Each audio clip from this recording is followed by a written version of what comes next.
முன்னை நாள் தொழுநோய் தடுப்பு இயக்கத்தின் பணிப்பாளருமாகிய வைத்தியர் பிரசாத் ரணவீர அவர்களின் உரையின் சுருக்கத்தை தருகிறோம்.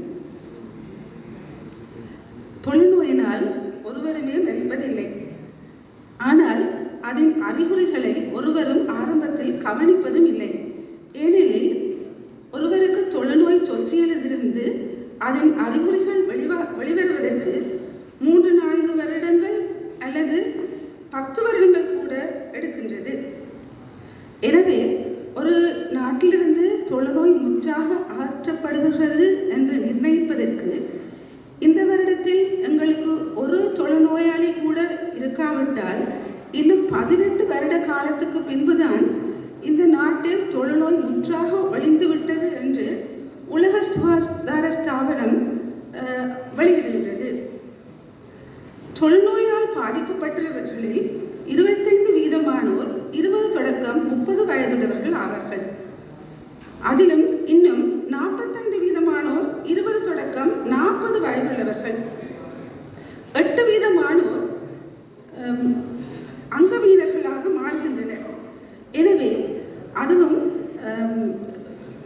ஒன்றும் செய்ய முடியாத நிலவரத்துக்கு அவர்கள் தள்ளப்படுகிறார்கள். எனவே இவற்றை நாம் முன்கூட்டியே அடையாளம் கண்டால் இந்த நிலவரத்திலிருந்து நாங்கள் மீண்டு கொள்ளலாம். நோயாளிகளுக்கு காணப்படும் சந்தேகம், பயம் காரணமாக அவர்கள் தங்களை ஒதுங்கிக் கொள்கிறார்கள். எனவே புதிய முறைகளை கண்டுபிடிப்பதன் மூலம் நோயாளிகளை சமுதாயத்தில் கண்டறிவதற்கு அது உதவியாக அமைகிறது. இங்கு காணப்படும் விளம்பரங்கள் மொரட்டுவ பிரதேசத்தில் கண்காட்சிக்கு வைக்கப்பட்டது. மொரட்டுவ எம்ஓஎச்சில் 60 நோயாளிகள் கடந்த வருடம் கண்டுபிடிக்கப்பட்டனர். எனவே புதிய முறைகளை கண்டுபிடிப்பதன் மூலம் நோயாளிகளை கண்டுபிடித்து இலங்கையிலிருந்து இந்த நோயை இல்லாதொழிப்பது நமது நோக்கமாகும். எனவே இந்த விஷயமானது ஒவ்வொரு மாவட்டத்திலிருந்து அடுத்த மாவட்டத்துக்கு கொண்டு செல்லப்பட வேண்டும்.